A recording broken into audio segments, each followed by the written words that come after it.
प्रेम से बोलिए मंगलमय भगवान की जय हो।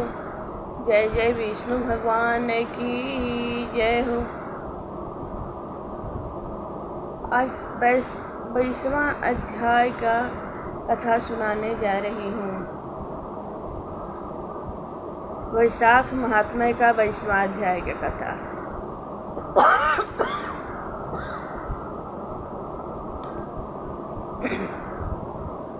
सदा भवानी दाहिने सन्मुख खड़े गणेश, 5 देव मिली रक्षा करही ब्रह्मा विष्णु महेश। जय जय मंगलमय भगवान की जय हो। जय जय वैशाख महात्म्य की जय हो। व्याध कहने लगा, हे महात्मा, मैं अत्यंत दुर्बुद्धि और पापी हूँ। आपने मुझ पर बड़ी कृपा की है दया के सागर। अब मुझ पर ऐसी कृपा करो कि जिससे अब मेरी बुद्धि दूषित होकर खोटे कर्मों में न जाए। अतः आप मुझे उपदेश कीजिए।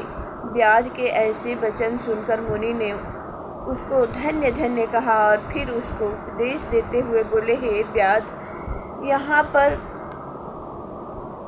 धूप अत्यंत तेज है, न छाया है न पानी। इस कारण चलो कहीं दूसरी जगह जल पीकर और छाया में बैठ स्वस्थ चित्त से तुम्हारे सामने पापनाशक महात्म्य का वर्णन करूंगा। व्याध हाथ जोड़कर कहने लगा कि यहाँ से थोड़ी दूर पर एक निर्मल सरोवर है, जहाँ फूलों से लदे हुए अनेक कैथ के वृक्ष हैं। वहाँ निश्चय ही चित्त प्रसन्न होगा। व्याध की यह बात सुनकर शंख मुनि उसके साथ चल दिए और थोड़ी दूर पर जाकर उन्होंने देखा कि एक निर्मल सरोवर है। मुनि ने उस सरोवर में स्नान किया, फिर देव पूजन कर व्याध के लाए हुए श्रम नाश कहने लगा कि महात्मन, यदि आप मुझ पर कृपा करो तो यह बतलाइए कि कौन सा कर्म करने से मुझे व्याध जैसी बुरी योनि मिली और यह फिर आपका सत्संग हुआ। मुनि हंसकर कहने लगे कि तुम साकल नगर में वेद पाठी ब्राह्मण थे। तुम्हारा नाम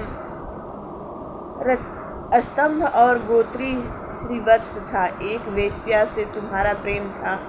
उसी की संगति दोष से तुमने नित्य कर्मों को त्याग दिया तथा शूद्र के समान रहने लगे। इस प्रकार तुमने आचारहीन होकर धर्म का त्याग किया। परंतु तुम्हारी स्त्री जो अत्यंत रूपवती थी, तुम्हारी और वेश्या की सेवा किया करती थी। तुम दोनों पलंग पर सोते, वह नीचे सोती, तुम्हारे पैर धोया करती थी। वेश्या के मना करने पर भी वह पतिव्रता वेश्या सहित तुम्हारी सेवा करती थी। एक दिन तुमने भैंस का दूध और मूली खाई तथा तिल भी खाए। इस अपच्य भोजन से तुमको दस्त और वमन दोनों होने लगे और फिर दारुण भगंदर रोग हो गया। जब तक घर में धन रहा, वेश्या भी वहाँ रही। फिर सब धन लेकर वह भी चली गई। इस पर तुमको बड़ी घृणा हुई और तुमने अपनी पतिव्रता स्त्री से कहा कि मैं अत्यंत निष्ठुर तथा वेश्यागामी हूँ। हे सुंदरी, मुझ पापी ने तेरा कुछ उपकार नहीं किया, जो अपनी नम्र भार्या का मान नहीं करते। वह 15 जन्म तक नपुंसक होते हैं। मैं रात दिन महात्माओं और तेरी अवज्ञा करने से निश्चय ही पाप योनि में पड़ूंगा। तेरे विनय भाव पर भी मैं महाक्रोध ही करता रहा हूँ।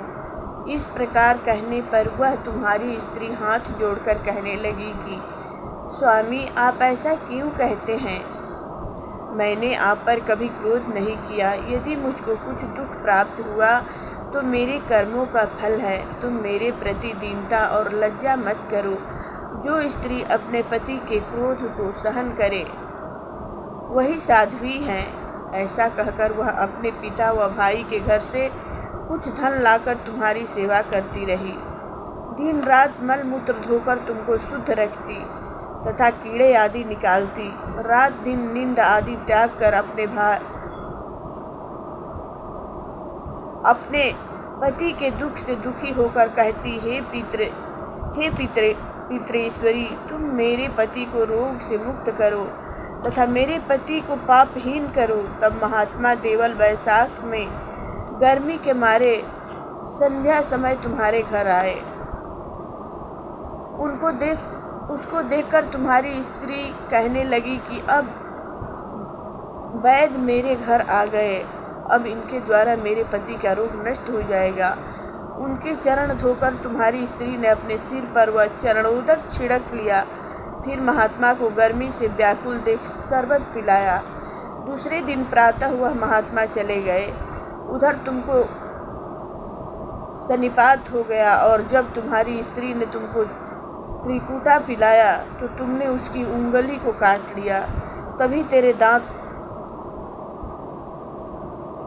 चिम गए और उंगली तेरे मुख में रह गई। ठीक इसी अवस्था में तुम्हारी मृत्यु हो गई और उसी वेश्या के ध्यान में तुम्हारे प्राण निकल गए।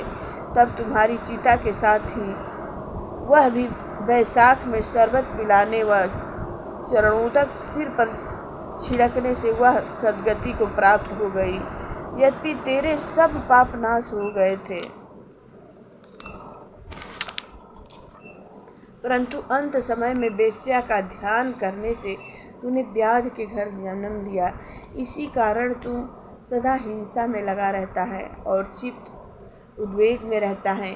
तूने अपनी स्त्री को शरबत पिलाने की आज्ञा दी थी, इसी कारण व्याध योनि पाकर भी धर्म पूछने की तेरी सद्बुद्धि रही। तूने भी मुनि के चरणों का जल अपने सिर पर छिड़का था, इसी से तुझे सत्संगति प्राप्त हुई। तुमने अपने पूर्व जन्म में जो कर्म किए वे सब तुमको बतलाए। तेरे ये सब पाप पुण्य मैंने दिव्य दृष्टि से देखे हैं। अब तुम्हारी कोई और गुप्त बात पूछने की इच्छा हो तो वह भी पूछ लो। तेरा चित्त शुद्ध हो गया है, अतः तेरा कल्याण हो। इति श्री वैशाख महात्म्य 22वां अध्याय समाप्त। श्री कृष्ण गोविंद हरे मुरारी, नाथ नारायण वासुदेवा। हे नाथ नारायण वासुदेवा, हे नाथ नारायण वासुदेवा। प्रेम से बोलिए मंगलमय भगवान की जय हो। जय जय वैशाख महात्म्य की जय हो।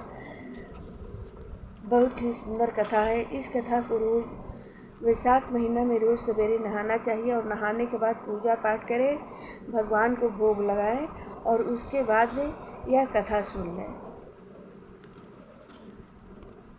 कोई तालाब नज़दीक हो तो तालाब घर के आसपास हो तो जा कर के तालाब में नहाएं, और तालाब अगर नदी हो तो नदी में नहाइए, नहीं तो गंगा जी है नज़दीक तो गंगा जी में भी नहाइए। और कुछ भी नहीं है घर में तो क्या करिएगा, घर ही में गंगाजल डालकर बाल्टी में नहा लीजिए। लेकिन वैशाख महीना में सवेरे 5 बजे तक स्नान कर लीजिए। वैशाख महीने का फल आपने सुन ही लिया कितना इसका महात्म है। ठीक है, कथा विसर्जन होता है। सुनो सकल सब देव, जो जन जहाँ से आए हैं तह तह करहु निवास। सियावर रामचंद्र की जय, पवन सुत हनुमान की जय।